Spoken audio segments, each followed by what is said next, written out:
Vocês preferem quando aparece um solzinho? Vocês gostam mais quando está aquele friozinho? Cada um é de um jeito, né? O sol parece que é para a maioria, tá bom. Eu gosto quando amanhece um dia mais bonito, assim, quando o sol vem pela janela do quarto da gente, já dá uma alegria, eu gosto. Mas eu confesso, muito obrigado, Lucas, mas eu confesso para você que eu também gosto quando o dia às vezes amanhece um pouquinho nublado. Eu gosto. Eu não sei, eu acho que eu gosto das duas coisas. Eu gosto de tudo. Eu gosto do que Deus dá pra gente, né, gente? E eu estou muito feliz porque nessa manhã Deus concede a tua presença com a gente aqui na casa de Deus. Que boa escolha você fez hoje, sabia? Porque você podia ter ficado em casa, você podia assistir pelo YouTube, tem a Novo Tempo, tem um monte de... Mas não tem nada melhor, na minha opinião, não tem nada melhor do que vir aqui à igreja, estar junto dos meus irmãos, abrir a Bíblia, cantar. A gente levanta para cantar, a gente senta para cantar, a gente ajoelha, é uma delícia, eu gosto de igreja. E eu estou feliz que você está aqui hoje. Hoje eu quero conversar com você, eu dar continuidade a uma conversa que a gente começou na semana passada. No sábado passado, nós estudamos o livro de Mateus, o Evangelho de Mateus, no capítulo 5, e nós lemos dos versos 14 até o verso 16. Semana passada a gente conversou sobre a declaração de Jesus que nós somos a luz do mundo. Nós somos a luz do mundo. Qual é a função da luz? Brilhar. Brilhar. Bom, hoje eu quero voltar um verso com você. Como eu disse, como prometi na semana passada, eu quero ler com você o Evangelho de Mateus, capítulo 5, verso 13. Antes de ler, portanto, eu queria dizer para você que essa sessão do Evangelho de Mateus, capítulo 5, capítulo 6 e capítulo 7, é um longo sermão que Jesus fez, é uma pregação de Jesus. Jesus, ele muito provavelmente se preparou, estudou, organizou as ideias, ele criou um roteiro e ele reuniu todos os seus seguidores, uma grande multidão, e ele fez um longo sermão. Então, o capítulo 5 do Evangelho de Mateus, ele está diretamente ligado com o capítulo 6, diretamente ligado com o capítulo 7. As informações, se a gente olha apenas um verso, sem considerar o todo do sermão de Jesus, elas podem ficar totalmente sem contexto. É como se alguém pegasse o meu sermão aqui na igreja, cortasse uma fala minha de 10 segundos e tentasse insinuar que a partir dessa fala de apenas 10 segundos, eu sou aquilo que eles estão mostrando. Não é assim que funciona. Então, o contexto da fala de Jesus está no capítulo 5, 6 e 7. A gente pode até considerar que Jesus está na introdução do seu sermão. A introdução do seu sermão são as bem-aventuranças. A partir daí, ele começa com as orientações e aquilo que ele considera como mais importante. Jesus, então, está falando para uma multidão. Dentro dessa multidão, Jesus está falando mais diretamente para os seus 12 discípulos, aqueles que eram mais próximos a ele. O recado era diretamente para esses. Só que o mais legal é que 2000 anos depois de que tudo isso daí aconteceu, a gente abre a nossa Bíblia e a gente lê o Evangelho de Mateus, e é como se Jesus estivesse falando aqui hoje para a gente. Então, eu queria convidar você para fazer uma viagem comigo, para que a gente saísse dos bancos confortáveis da nossa igreja, desse ambiente acolhedor e bonito, e que a gente fosse para um outro ambiente também muito bonito, a montanha, o monte onde Jesus falava. Eu queria que enquanto nós estivéssemos conversando hoje, em algum momento você sentisse a brisa do Espírito Santo soprando em você, assim como as pessoas sentiram a brisa do vento naquele dia. Eu queria que você conseguisse imaginar aquilo que as pessoas imaginaram naquele dia, sentir um pouco do que foi sentido naquele dia, só que acima de tudo, eu queria muito que hoje você tomasse uma decisão, a mesma decisão que os discípulos de Jesus tomaram naquele dia. Então vamos lá, Mateus capítulo 5, a gente vai ler o verso 13. Mateus capítulo 5, verso 13. Aqui na minha tradução diz assim, vós sois o sal da terra. Ora, se o sal vier a ser insípido, como lhe restaurar o sabor? Para nada mais presta, senão para lançado fora, ser pisado pelos homens. Eu vou ler uma outra versão para você, diz assim, vocês são o sal da terra, mas se o sal perder o sabor, para que servirá? É possível torná-lo salgado outra vez? Será jogado fora e pisado pelos que passam. pois já não serve para nada. Uma informação já antiga, uma informação já manjada, mas que eu acho que é importante repetir para você. O Império Romano pagava os seus soldados com sal. Sal era algo muito valioso no contexto do Império Romano e também não muito menos valioso nos tempos de Jesus aqui na Palestina. Então, chegava o dia, em uma ocasião, em que os chefes ou os superiores reuniam ali os soldados e eles davam para eles um saco com sal. Daí vem o nome salário. Eu sabia que alguns de vocês já iam saber, mas era importante relembrar. Além disso, eu queria dizer para você que eu fiz uma rápida pesquisa na internet essa semana e eu coloquei assim, para que serve o sal? Se prepara. O sal é um ótimo removedor de odores, tira manchas, é bom para a limpeza de fornos, cafeteiras, geladeiras, preserva os alimentos, limpa a panela, alivia a dor de garganta, aumenta a vida útil da escova de dentes e de velas, diminui o fogo, diminui o mau cheiro do ralo, realça as cores das roupas, é inimigo das formigas e alivia picadas de insetos. Como ele faz isso eu não sei, mas se está na internet...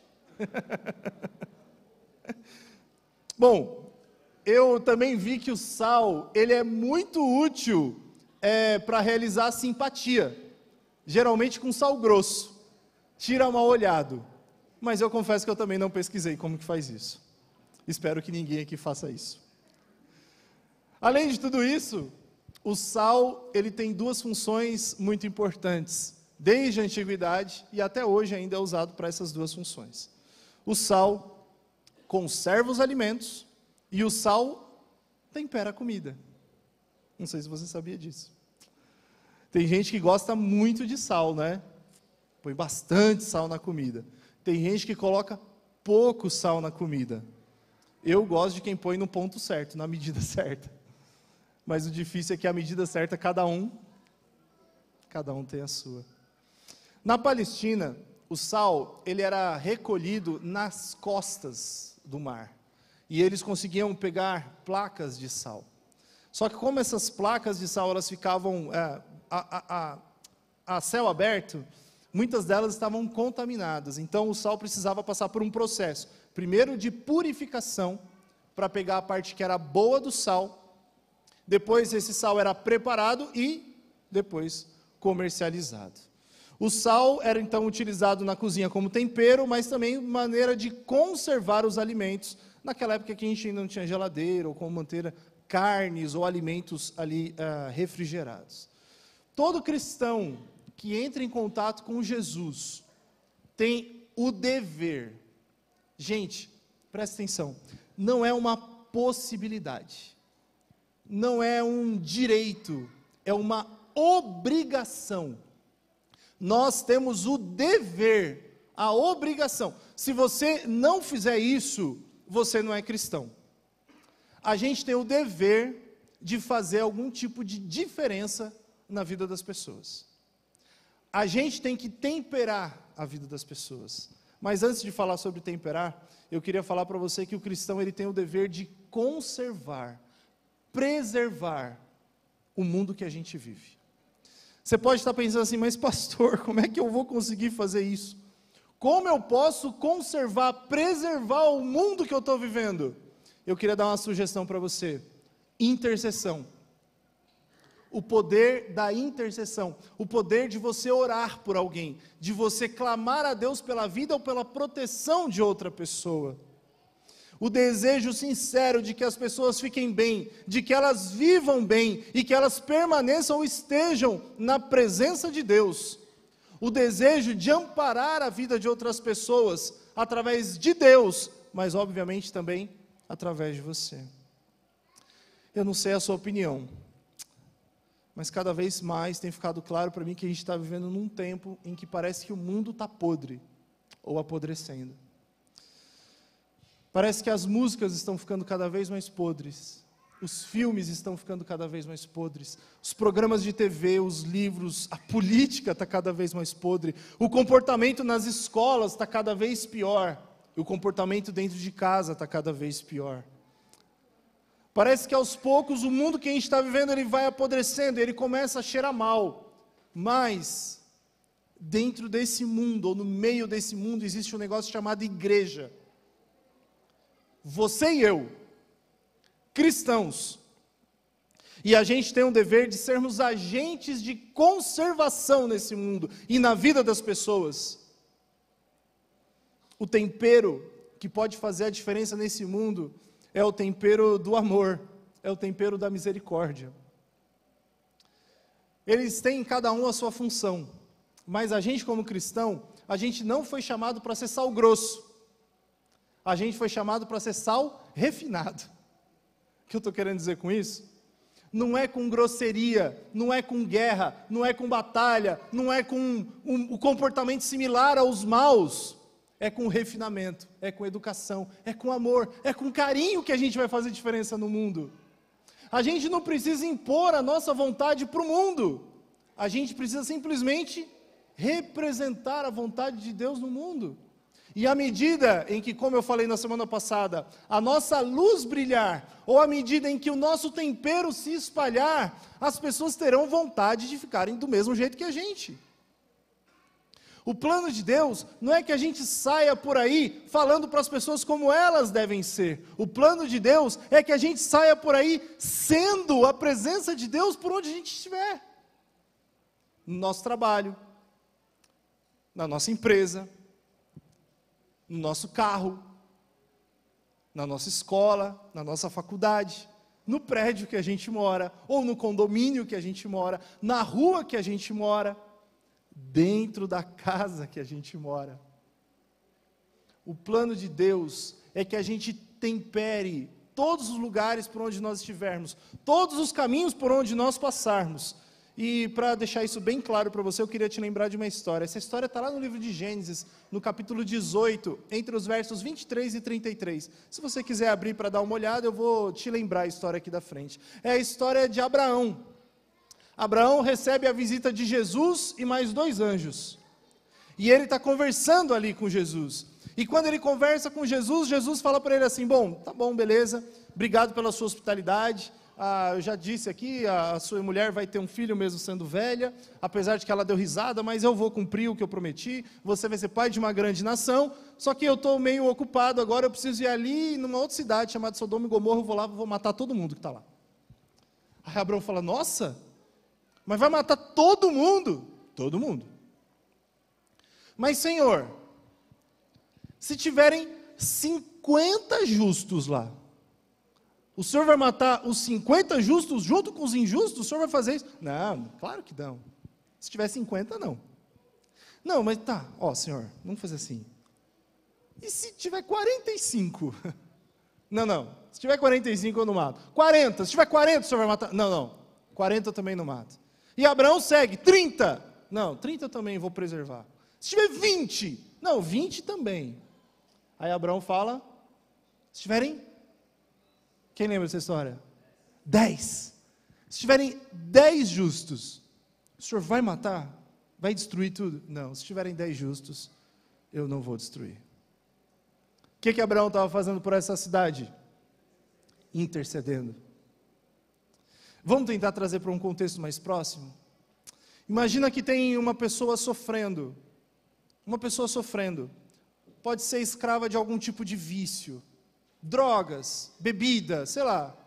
Pode ter uma pessoa sofrendo, ela está sendo vítima de algum tipo de dificuldade que esse mundo pode estar trazendo para ela. E aí, um anjo do mal, um anjo de Lúcifer, de Satanás, se aproxima dessa pessoa para tentar de alguma maneira fazer mais mal para ela, para reclamar a vida da alma dessa pessoa, para a perdição eterna. Mas quando esse anjo do mal, ou quando um demônio vai se aproximando dessa pessoa, ali naquele lugar brilha a luz de um anjo do céu. E aí o demônio vira e fala assim: escuta, esse aqui é meu. Eu dominei a vida dele, ele pertence a mim. E aí o anjo de luz vai poder dizer assim: mas sabe o que é? Em algum lugar tem alguém intercedendo por essa pessoa, orando por essa pessoa. E quando alguém estava orando por essa pessoa, Deus o Pai deu a ordem e eu vim voando mais rápido que eu podia para cá para proteger essa pessoa. Essa pessoa não é tua, porque tem alguém intercedendo por ela e a proteção do céu está sobre a vida dela. Amém? Você acredita nisso? Ou é muita ilusão? Parece uma obra de ficção. É assim que funciona.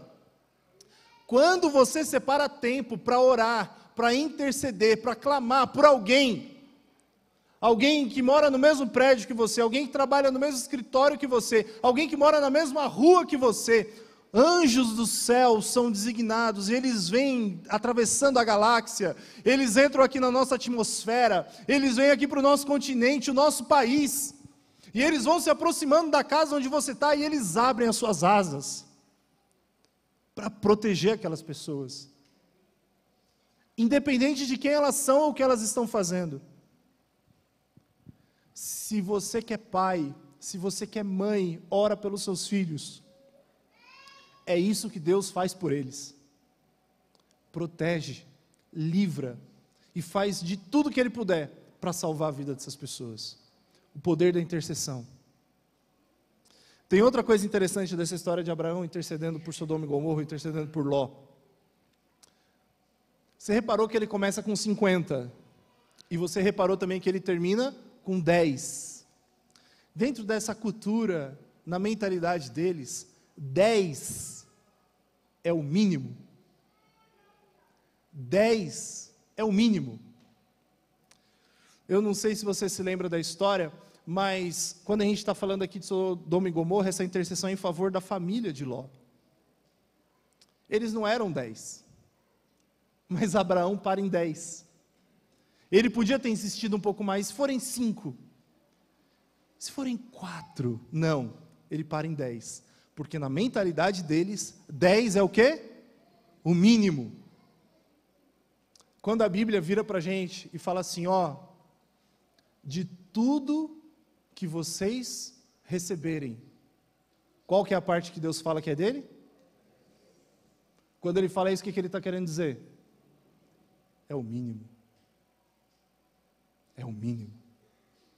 Muitos de nós, quando olhamos para a nossa vida, quando olhamos para a nossa renda, quando olhamos para o nosso bolso, a gente pega o dízimo e devolve o dízimo, achando que a gente está fazendo o máximo. Quando na cultura bíblica, a gente está fazendo, é de pensar, não é? É de pensar. E com isso eu reforço algo que já foi dito aqui no púlpito agora há pouco. Quando a gente devolve o dízimo, mas quando a gente não tem o mesmo cuidado com a oferta que a gente tem com o dízimo, a gente está fazendo apenas o mínimo. Tenha cuidado com a tua oferta. Dê para a tua oferta o mesmo valor, importância, qualidade que você dá para o seu dízimo. Muito bem. A oportunidade que a gente tem de fazer a diferença na vida das pessoas ao nosso redor, a gente não precisa se retirar da sociedade que a gente está. A gente não precisa ainda fugir para os montes. Inclusive, existem orientações do Espírito de Profecia para que a gente viva no campo. Mas existem muito mais informações ou orientações de como nós devemos viver na cidade. Tem muitas pessoas aqui na cidade que precisam da gente, da nossa intercessão e da nossa presença, da nossa atuação. A gente precisa se misturar com as pessoas, estar no meio das pessoas, ajudando, contribuindo, sem esperar nada em troca. Ser sal aonde nós estivermos. Nos evangelhos de Lucas e Marcos, a ideia de ser sal, ou a ideia de fazer a diferença na vida das pessoas, essa ideia ela se repete. Ela não é uma ideia solitária apenas do evangelho de Mateus. Só que nos evangelhos de Lucas e também de Marcos, quando se fala dessa ideia de ser sal, ou de fazer a diferença na vida das pessoas, isso daqui aparece para a gente em um contexto um pouco diferente. Alguns críticos bíblicos, eles sugerem uma falta de organização dos evangelhos. Alguns outros sugerem que pelo fato de não estar na mesma ordem, pode ser que essa história seja mentirosa. Só que o grande ponto é, a real é, Será que Jesus só falou uma vez que a gente tem que ser sal da terra? Será que Jesus falou só uma vez que a gente precisa se misturar e fazer diferença na vida das pessoas? Óbvio que não. E Jesus repete essa informação, e a localização dessas informações, tanto no Evangelho de Mateus, de Marcos e de Lucas, é para deixar claro de que com os discípulos, com o grupo mais próximo, Jesus insistia na ideia, a gente precisa fazer diferença na vida das pessoas. Ontem eu fiz um teste na minha casa. Eu fui preparar algo para os meus filhos comerem, e quando eu preparei, eu fiz um ovo mexido. É fácil fazer ovo mexido, né? Não sou bobo também. Fazer algo que vai dar certo. E quando eu fiz o ovo mexido, eu não temperei. Não coloquei sal. E eu dei para eles comerem. O ponto é que os meus filhos, eles, assim como o pai, gostam de comer. Eles gostam de comer. E eles comeram. E comeram. Nem perceberam. Falei, puxa vida, a minha aplicação de amanhã do sermão está indo por água abaixo. Falei, gente, tá bom esse ovo aí? Tá bom, mas está meio sem gosto. Falei, é porque o papai não colocou sal. Aí eu peguei um pouco de sal, pedi para eles colocarem um pouco de sal, a gente misturou. E agora? Nossa, agora está ótimo. Agora ficou bom. Você já comeu comida sem sal alguma vez? Não dá uma decepção? Porque às vezes a cara da comida está ótima, está bonita, na hora que você coloca aquilo na boca, que decepção, que tristeza. Ao mesmo tempo, você alguma vez já comeu uma comida salgada demais? Você consegue perceber que a presença do sal, ela deve ser o quê? Equilibrada, no ponto. Assistindo alguma vez um programa de TV que falava sobre culinária, eu comecei a reparar como que os chefes profissionais, como que eles colocam o sal na comida. Eles não fazem igual a gente, geralmente em casa, quando a gente está fazendo, a gente pega e joga e mistura. Eles colocam um pouquinho, experimenta. Colocam um pouquinho, experimenta. Porque o ponto do sal tem que ser perfeito, na medida, equilibrado. É isso que Jesus espera da gente como sal da terra. A gente tem que entrar na vida das pessoas na hora certa, no tempo certo e com equilíbrio. A dose correta. A dose correta. Mas como eu falei no começo, o sal é complicado. Porque tem gente que gosta de comida com pouco sal e tem gente que gosta de comida com um pouco mais de sal. O equilíbrio na gente é um negócio muito difícil da gente alcançar. Então, quem é que tem que dosar o sal? É o chefe. É ele quem dosa o sal. É ele quem prepara a quantidade correta de sal, a medida certa de sal. Não é a gente, porque se for basear na gente, a gente é desequilibrado. Ou a maioria de nós, para que alguém não se ofenda. A maioria de nós somos equilibrados. Para Cristo, essa informação ela é importante. E para Cristo, o exemplo do sal ainda tem uma outra aplicação que a gente pode fazer. Quando você está cozinhando, eu não sei se todo mundo aqui cozinha, nem que seja para fazer um ovo mexido, mas quando você está cozinhando, você vê o sal no pote ou no saleiro, e quando você joga o sal, quando você coloca o sal na comida, o que acontece com o sal quando ele cai na comida? Ele desaparece. Ele se mistura. Vamos fazer um paralelo aqui com o sermão de hoje, com o sermão de semana passada? Semana passada eu falei que a gente é a luz do mundo, e a luz, ela foi feita para brilhar. E eu confesso que eu fiquei incomodado com algo durante essa semana. Eu falei, vai ter gente que vai falar assim, é o meu momento, é a minha hora de brilhar, eu quero aparecer, eu quero fazer as coisas para que as pessoas vejam. Só que antes de falar que a gente tem que brilhar, Jesus falou que a gente também é sal, e o sal quando se mistura, desaparece. Mas mesmo sem aparecer, o sal faz diferença. A ideia de sal e a ideia de luz é para que a gente faça diferença na vida das pessoas. Em um ambiente completamente escuro, se tem um pouquinho de luz, já muda o ambiente. E uma comida que não tem sal, quando é colocado o sal, já muda o sabor. A nossa obrigação, o nosso dever é fazer diferença. Mas não é diferença para a gente, não é para a gente aparecer, não é para a gente chamar atenção para a gente.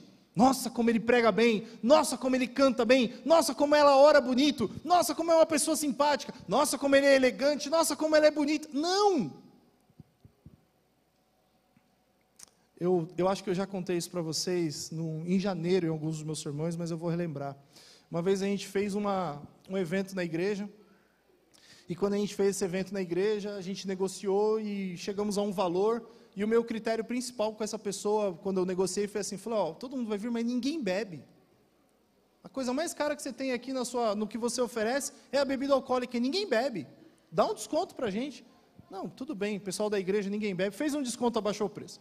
Quando terminou tudo, eu fui acertar aquele evento com a pessoa que negociou comigo falou assim, não bebe, mas come que é uma beleza. A gente tem que ser reconhecido pelo lugar que a gente está, pelos atributos espirituais que Deus dá para a gente. Uma pessoa de oração, uma pessoa que é espiritual, uma pessoa que é a representação da presença de Cristo por onde ele vai. A presença de Cristo por onde passar, aonde estiver.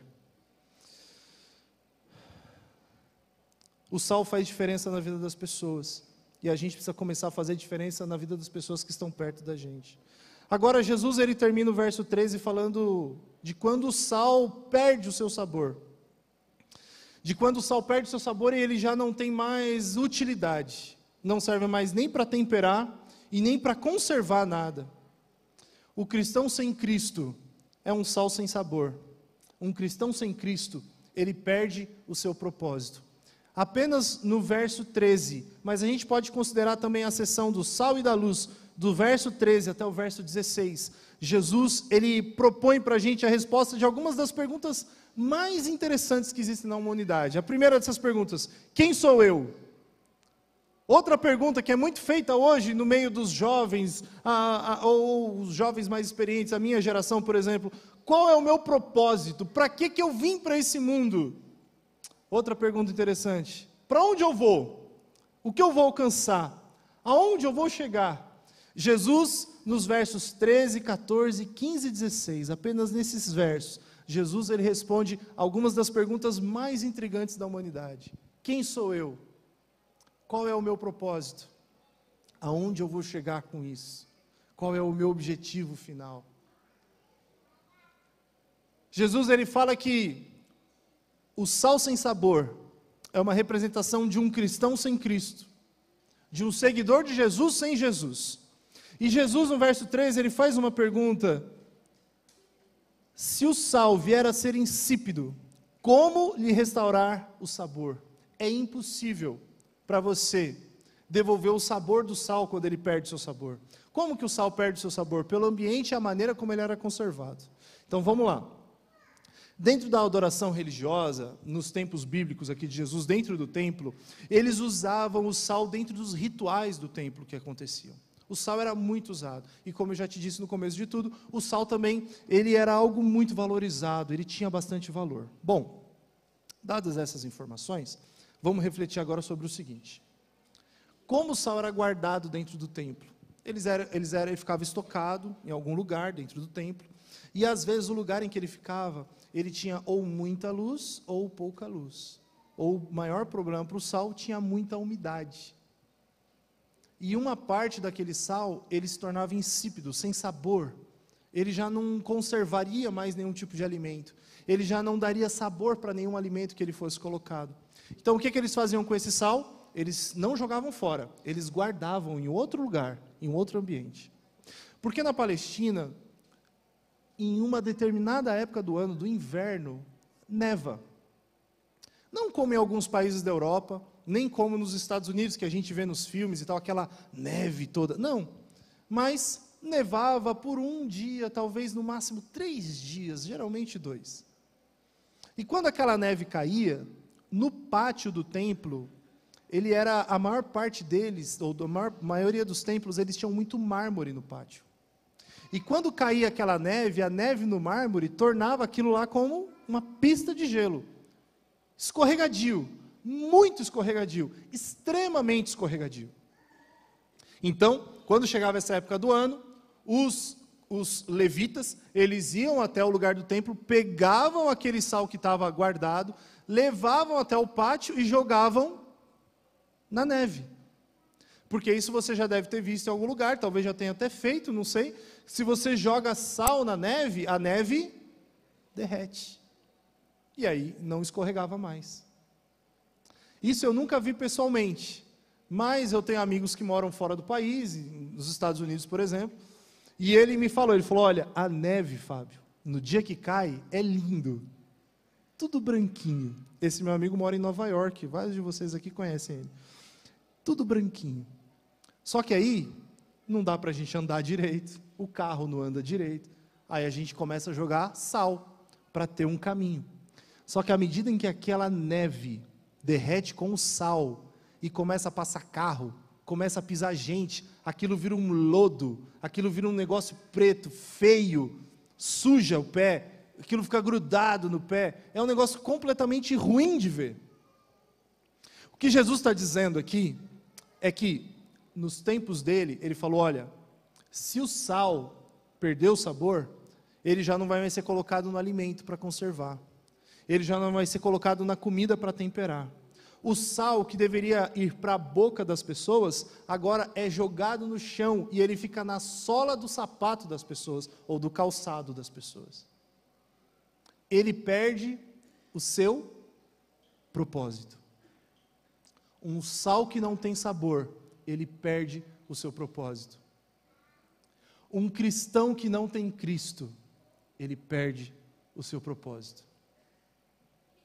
Um cristão que não representa Cristo, ele perde o seu propósito. Um seguidor de Jesus que não tem Jesus, ele perde o seu propósito. E quando nós, que somos crentes, perdemos o propósito da nossa crença, que tipo de crente seríamos?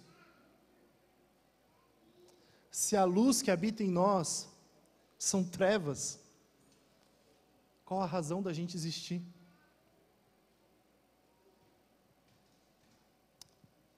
Imagino que talvez tenham pessoas aqui com a gente hoje que não são adventistas batizados, talvez tenham vindo aqui para conhecer a igreja, a convite de alguém. Eu queria falar uma coisa para você que veio conhecer a gente aqui hoje, e para quem está acompanhando a gente na internet também.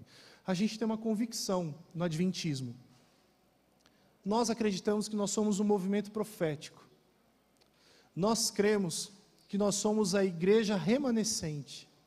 E se você tiver dúvida sobre isso que eu estou falando, eu me coloco à disposição para estudar a Bíblia com você, e outras pessoas aqui da igreja também são capazes de fazer isso com você. Nós somos um movimento remanescente. Mas a igreja adventista não é fácil. Não é fácil. Eu te digo mais, ser adventista não é fácil. Se você que está aqui hoje é batizado e no passado não era adventista, eu acho que você pode falar isso até com mais propriedade do que eu, porque eu nasci numa família adventista. E tornar-se adventista não é fácil, porque é o seguinte, a gente muda o nosso cardápio, é ou não é? Algumas coisas que a gente comia, a gente para de comer. Alguns lugares que a gente ia, a gente para de ir. Algumas roupas que a gente usava, a gente para de usar. A vida da gente para se tornar um adventista, ela muda. O que eu como, o que eu bebo, como eu falo, aonde eu vou, o meu trabalho. É possível que vários de vocês tenham mudado de trabalho para se tornarem adventistas, para conseguirem honrar, representar aquilo que vocês escolheram para a vida de vocês. Mas sabe, pensando nas dificuldades, sabia que a igreja adventista todo ano cresce número de membros? Todos os anos a gente termina o ano com mais gente do que a gente começou. Todo ano. A igreja adventista, todo ano, ela cresce também no aspecto financeiro. Todo ano, o valor do dízimo que entra na maioria das igrejas, ou pensando na igreja como um todo, ele também aumenta.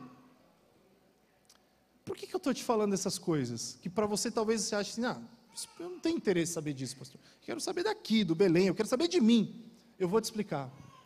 Eu acredito que a maior prova de que essa igreja é a igreja remanescente, de que essa igreja é a igreja verdadeira, é que com tantas dificuldades para fazer parte dessa igreja, ela ainda assim cresce.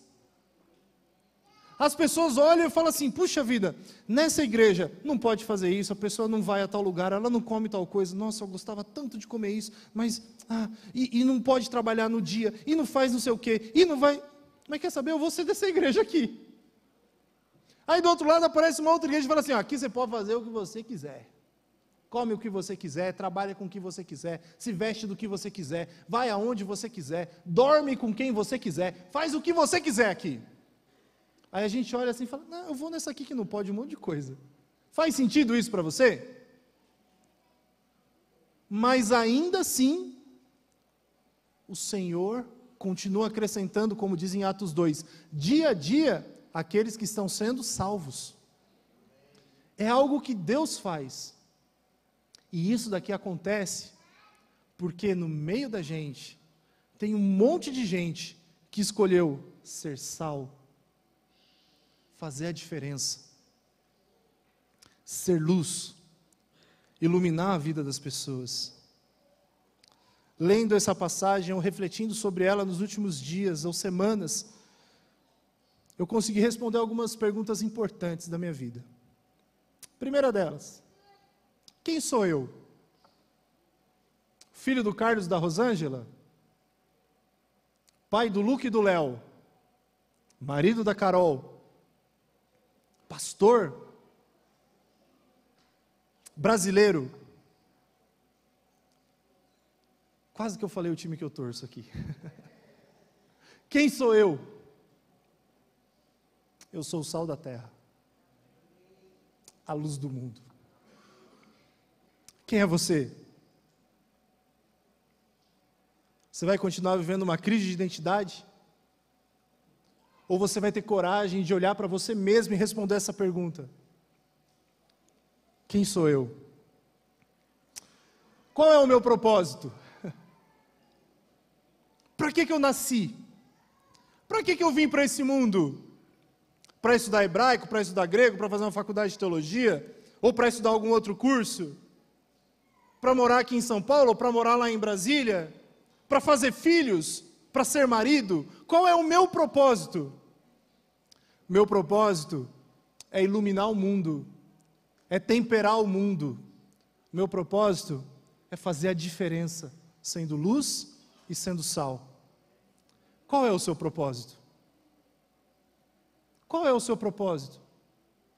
Acordar cedo e dormir tarde? Espalhar currículo por aí para conseguir um bom emprego?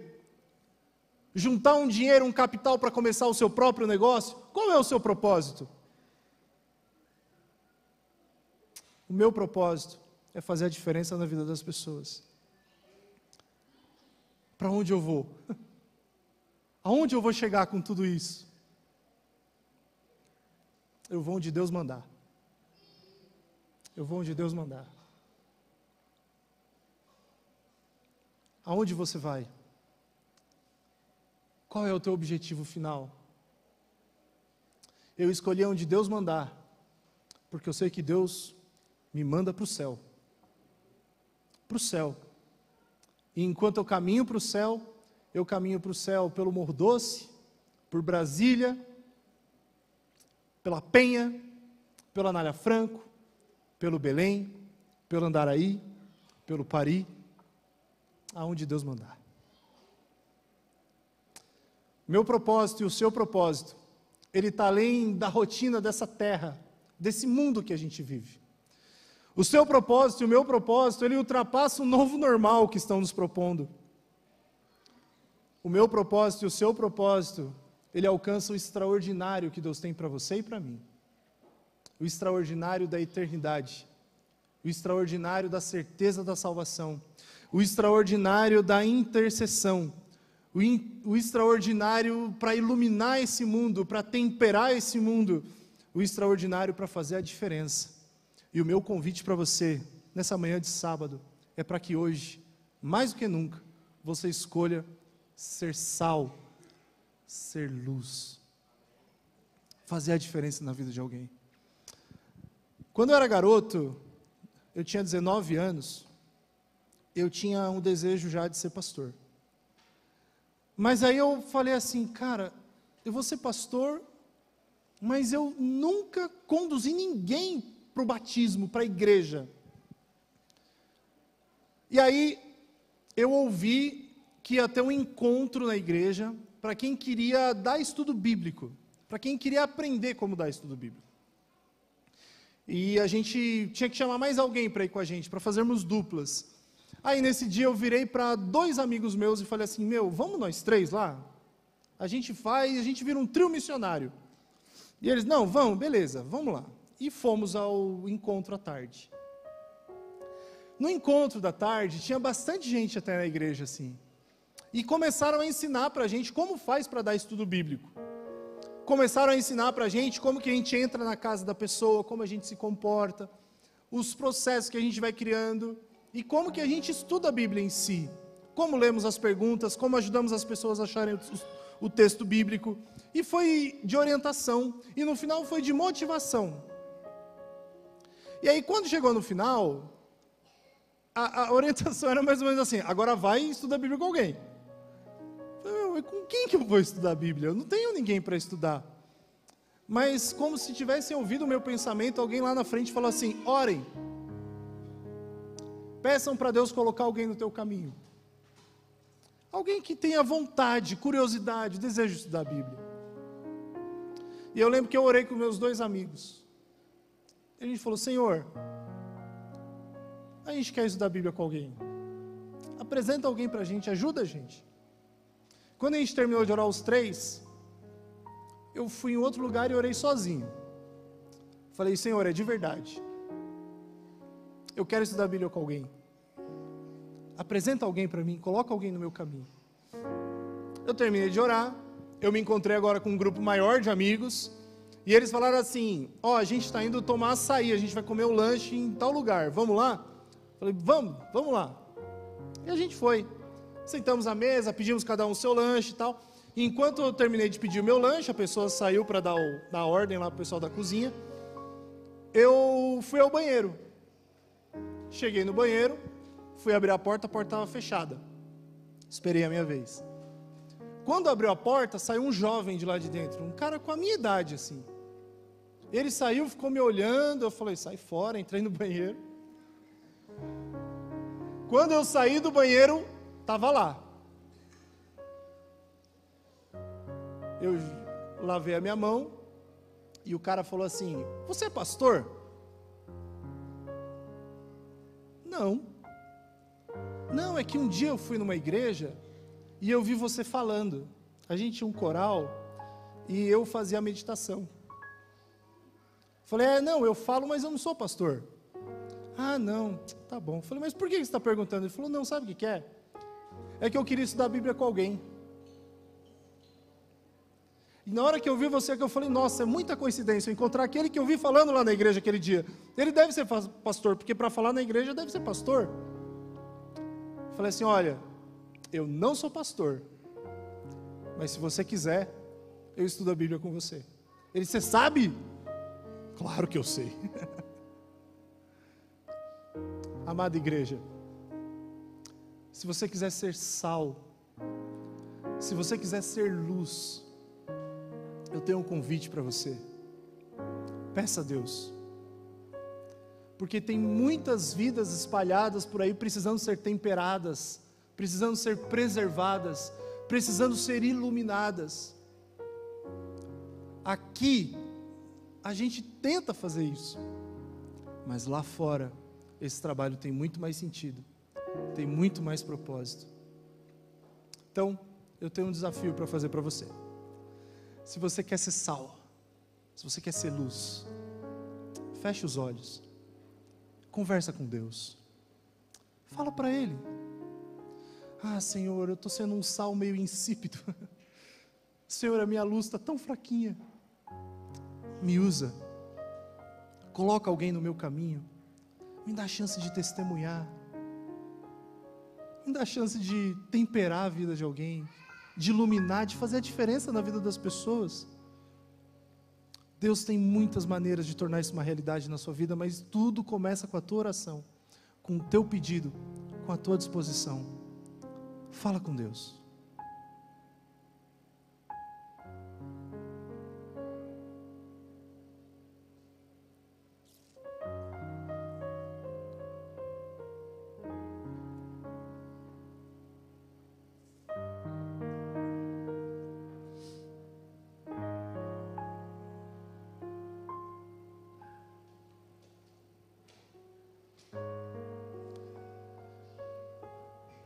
Grandioso Deus, nosso bom Pai que está no céu, louvado e engrandecido seja o seu nome, porque o Senhor é bom e a sua misericórdia dura para sempre. Sabe, Pai, a gente está vivendo num mundo que vive nas trevas, a gente está vivendo num mundo que parece que está apodrecendo, mas o Senhor nos chama para ser a tua luz. O Senhor nos dá a oportunidade de sermos sal. Ajuda-nos, Senhor, a conservar esse mundo. Não para que a gente fique aqui mais tempo, mas para que a vida das pessoas seja conservada do mal. Para que a vida das pessoas receba o tempero do teu amor, da tua graça. E que à medida em que essas pessoas sentirem o sabor do Evangelho, o sabor da presença de Jesus na vida delas, para que essas pessoas jamais se desviem dos teus caminhos e passem também a ser sal na vida de outras pessoas, passem a ser luz na vida de outras pessoas, abençoando, iluminando, fazendo a diferença na vida delas. Mas para que tudo isso aconteça, Senhor, o Senhor é capaz de plantar a semente do amor no nosso coração. Nós precisamos da tua presença em nossa vida, então, bom Deus, manifesta a tua graça em nós, perdoa os nossos pecados, salva-nos para o teu reino eterno, bom Deus. Se estamos insípidos, se estamos sem sabor, Jesus Cristo, suplicamos ao Senhor, Santo Espírito de Deus, imploramos a Ti, bom Pai, faça morada na vida da gente, para ficarmos cada vez mais parecidos com o Filho Jesus, para sermos a voz dEle, para sermos a mão dEle, para sermos o rosto dEle, por onde quer que nós formos ou passarmos.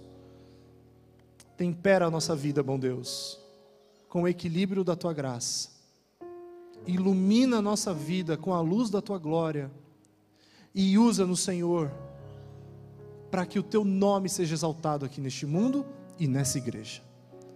Perdoa os nossos pecados, mais uma vez te pedimos, salva-nos para o Teu reino, é o que nós te suplicamos, em nome de Jesus, amém, amém. Que Deus te abençoe, que sejamos de fato sal e luz. A gente vai cantar agora em família. Enquanto a gente canta, você tem a oportunidade de ter aí o seu último momento de oração aqui na nave da igreja. Você que é da classe dos jovens, você que é da classe dos adolescentes, juvenis, primários, as crianças todas, nós convidamos vocês a continuarem com a gente aqui na Casa de Deus, participando desses momentos. Os adultos, as classes serão organizadas aqui. Que Deus te abençoe. E você que acompanhou a gente de casa, que a graça de Jesus esteja com você, que você também se torne luz e sal, por onde você for. Um grande abraço e até o nosso culto da semana que vem. Deus os abençoe a todos, fiquem à vontade para encontrar o seu lugar e participar com a gente agora da Escola Sabatina.